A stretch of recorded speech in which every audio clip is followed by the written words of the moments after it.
Welcome dear student, मयूर Naval academy बारहवीं के online YouTube platform पर आपका स्वागत है। आज का जो अपना टॉपिक है वो है total internal reflection TIR। Exam में यहाँ से एक क्वेश्चन आना पक्का होता है, चाहे वो छोटा क्वेश्चन हो चाहे वो बड़ा क्वेश्चन हो। शॉर्ट में से हम TIR कहेंगे। टोटल इंटरनल रिफ्लेक्शन क्या होता है उसको अपन एक हल्के से डायग्राम से देखेंगे। लेट सपोज हमारे पास कोई एक सरफेस है और ये सरफेस का नॉर्मल है अपने पास। इसका TIR क्या होता है? आपने देखा होगा डायमंड जो है, आप डायमंड को कहीं पर भी लेके जाओ, डायमंड हमेशा स्पार्क करेगा, शाइनिंग करेगा या ब्रिलियंस होगा, हमेशा चमकेगा डायमंड। वो डायमंड क्यों चमकता है? डायमंड के चमकने के पीछे रीजन होता है TIR। या आपने देखा होगा कि गर्मियों के दिनों में आप बस में या कहीं कार में जा रहे हो और देखो कि सड़क के ऊपर कुछ दूर आपको कुछ पानी जैसा, वाटर जैसा होने का एहसास होता है कि आगे कुछ दूर अपने पास पानी है, और ऐसे चक्कर में अपन आगे से आगे जाते रहते हैं। तो सड़क पर हमें ऐसा आभास होता है, ऐसा हमें लगता है कि कुछ दूर हमसे कुछ सड़क के ऊपर पानी फैला हुआ है यहाँ पर, जबकि वहां पर हम पहुंचते तो वहां पर कुछ भी नहीं होता है। ऐसा क्यों होता है? TIR के कारण। ठीक है, तो कुछ चीजें यहाँ पर उसको देखेंगे। यहाँ पर तो हमारे पास एक सरफेस है और ये हमारे पास नॉर्मल अपने पास। ये जो मीडियम अपने पास है, इस मीडियम को हम कहेंगे डेंसर मीडियम, और ये अपना मीडियम 2 है अपने पास। यहाँ पर अपने पास मीडियम 1 जो कि अपना कैसा होगा? रेयर मीडियम होगा, और मीडियम 1 होगा। अब कोई एक लाइट की रे वो डेंसर मीडियम से रेयर मीडियम में जा रही है, तो जब लाइट रे डेंसर मीडियम से इंसिडेंट होती है तो एंगल ऑफ इंसिडेंस अपने पास है I1। और हमें ये भी पता है कि जब लाइट रे डेंसर मीडियम से रेयर मीडियम में जाएगी तो हमेशा वो नॉर्मल से अवे हो जाएगी, कुछ ऐसे। और एंगल ऑफ रिफ्रैक्शन अपने पास है R1। तो इस कंडीशन में angle of refraction R1 is greater than angle of incidence I1। ठीक, हमारे पास नेक्स्ट कंडीशन है। हमारे दिमाग में आया कि सर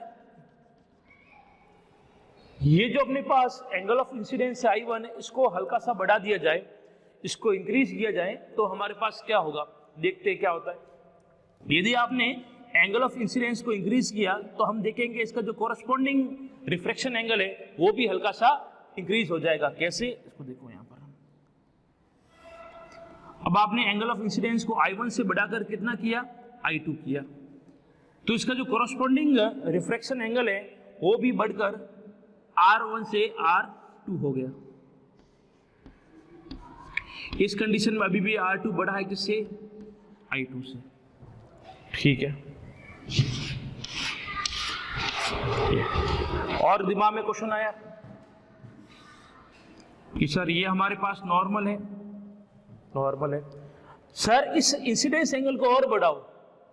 अरे कितना बढ़ाए? और बढ़ाओ, देखते हमने। तो हमने इस इंसिडेंट रे को एक विशेष इंसिडेंस एंगल के ऊपर इंसिडेंट की, तो हमने देखा कि इसका जो कोरस्पॉन्डिंग रिफ्रैक्शन एंगल है वो विल बिकम 90। वो कितना बन गया? 90 बन गया।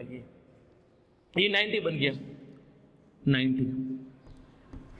तो इंसिडेंस एंगल की ये जो वैल्यू है, इस वैल्यू के या इस एंगल को हम क्या बोलेंगे? IC। क्या बोलेंगे? IC। ये जो अपना एंगल ऑफ इंसिडेंस है ये हो जाएगा IC, और IC को हम बोलेंगे क्रिटिकल एंगल या एंगल ऑफ क्रिटिकल। इसका मतलब ये हुआ कि सर यदि हमने किसी लाइट रे को क्रिटिकल एंगल के ऊपर इंसिडेंट की तो इसका कॉरस्पॉन्डिंग जो रिफ्रैक्शन एंगल है वो 90 हो जाएगा। सही बात है, 90 हो जाएगा। ठीक है, तो क्रिटिकल एंगल की आपको यदि डेफिनेशन पूछे तो क्रिटिकल एंगल वो एंगल होता है जिस पर उसका कॉरस्पॉन्डिंग रिफ्रैक्शन एंगल जो है वो 90 हो जाता है। ठीक है, चलो आगे। सर इसको और बढ़ाओ, देखते हैं और बढ़ाने पर क्या होगा।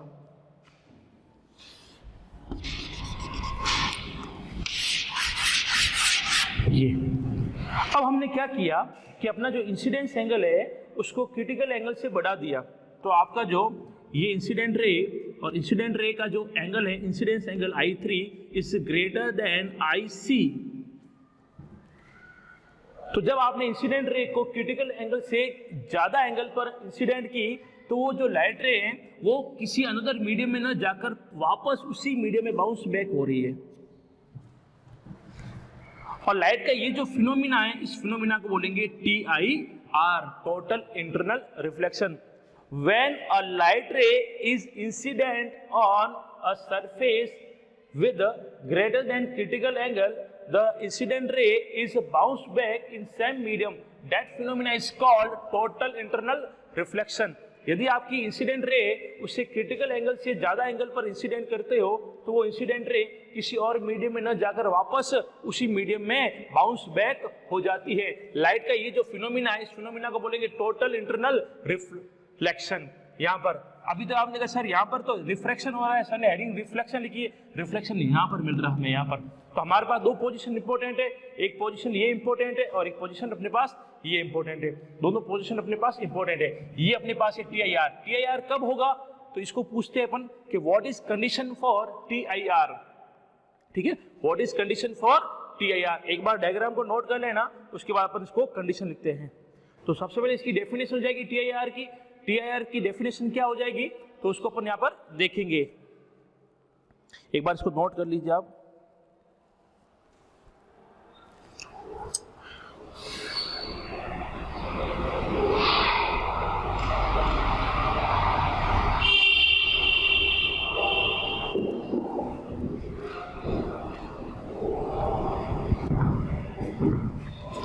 ठीक है, तो TIR की डेफिनेशन है, यदि आप लिख सकते हैं तो लिखना, मैं एक बार कह देता हूं, बोल देता हूं। When the angle of incidence becomes greater than critical angle, when angle of incidence is becomes greater than critical angle, there is no refraction of light and whole of the incident light is reflected back to the denser medium. This phenomena is known as total internal reflection. क्या कह रहे हैं हम, यदि आपने किसी incident ray को critical angle से ज्यादा एंगल पर इंसिडेंट की है तो जो लाइट रे है उसका कोई भी रिफ्लेक्शन ना होकर पूरी जो लाइट है वो क्या हो जाएगी, रिफ्लेक्ट हो जाएगी सेम डेंसर मीडियम के अंदर यहाँ पर। ठीक है, तो ये अपने पास डेफिनेशन है। और क्रिटिकल एंगल की जो डेफिनेशन है वो होती है the angle of incidence corresponding to which angle of refraction is becomes 90 degree. The angle of incidence, वो angle of incidence corresponding to which angle of refraction will becomes 90 के incidence angle की वो value जिस पर इसका corresponding refraction angle है वो 90 बन जाता है। तो इस विशेष इस स्पेशल एंगल को क्या बोलेंगे, क्रिटिकल एंगल या एंगल ऑफ क्रिटिकल बोलेंगे यहाँ पर। तो ये डायग्राम एक बार इसको नोट कर लेना, उसके बाद चलते हैं आगे अपन next.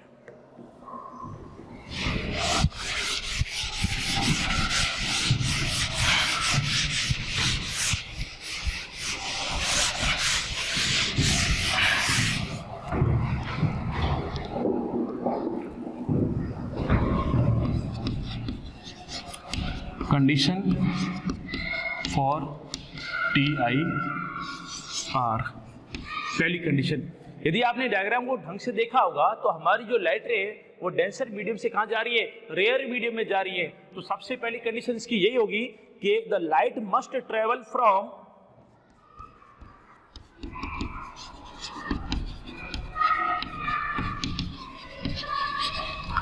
From denser medium to rare medium. पहली कंडीशन क्या हो जाएगी कि लाइट 100% आपकी डेंसर मीडियम से रेयर मीडियम में जानी चाहिए। और सेकंड कंडीशन हो जाएगी the angle of incidence must be, the angle of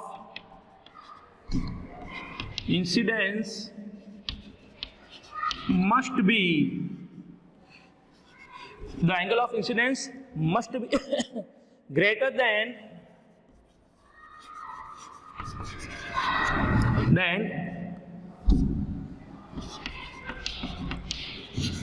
critical angle, the angle of incidence must be greater than critical angle। तो आपका एंगल ऑफ जो इंसिडेंस है वो ज्यादा होना चाहिए किससे, क्रिटिकल एंगल से। यदि दो कंडीशन है वो फुलफिल हो रही है TIR के अंदर तो हम कहेंगे ये TIR होगा, नहीं तो ये TIR नहीं होगा। बस फर्स्ट कंडीशन ये बहुत बार पूछा जाता है ऑब्जेक्टिव क्वेश्चन के अंदर कि यदि कोई लाइट रे वो डेंसर मीडियम से रेयर मीडियम में जा रही है तो TIR हो सकता है या नहीं हो सकता है, तो 100% वो हो सकता है। उसके बाद सेकंड कंडीशन पूछे कि या ये भी होना चाहिए, तो हाँ ये भी होना चाहिए। तो ये अपने पास TIR की थ्योरी डायग्राम हो गया। ठीक है, अब इस TIR के लिए हम लगाएंगे यहां पर स्नेल्स लॉ।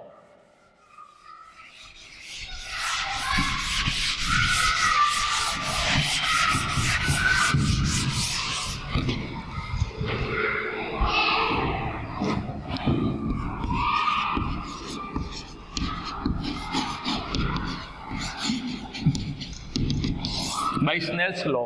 स्नेल्स लॉ क्या कहता है, sine i upon sine r is equal to mu. ठीक है, आपका जो आई है, इस वाले डायग्राम को देखिए, आपका जो आई है वो IC है, आर आपका कितना है 90 है, और जो लाइट रे है वो मीडियम 2 से मीडियम 1 जा रही है। यदि आप डायग्राम देखोगे तो नीचे मैंने यहाँ पर मीडियम 2 लिखा था, यहाँ पर है ना, मीडियम 2 से मीडियम 1 जा रही है। तो यहाँ देखो म्यू मीडियम 2 से कहाँ जा रही है, मीडियम 1 में जा रही है, is equal to sine IC upon sine 90। 2μ1 को हम क्या लिख सकते हैं, प्रीवियस वीडियो के अंदर बताया था मैंने, यहाँ पर μ1 अपॉन μ2 साइन IC अपॉन ये 1 हो गया। अब हम यहाँ पर यदि ऐसा सपोज करें कि आपका जो मीडियम 1 है वो रेयर मीडियम है, और वो रेयर मीडियम यदि एयर है, क्या है, एयर है, if rare medium is air तो μ1 विल बिकम 1। तो यहां से हमारे पास आएगा 1 upon μ2 is equal to sine IC, या μ2 is equal to 1 upon sine IC। ये हो जाएगा TIR के लिए फॉर्मूला, या 1 अपॉन साइन IC क्या होता है हमारे पास, कोसेक IC। ये तो यहां पर जाकर अपना TIR खत्म होता है। सिंपल टॉपिक है, कंडीशन बहुत बार पूछ जाती है और इसके ऊपर हमारे पास न्यूमेरिकल क्वेश्चन बनते हैं। तो आज की वीडियो में केवल इतना ही, एक बार वापस इसको रिवाइज कीजिए। धन्यवाद।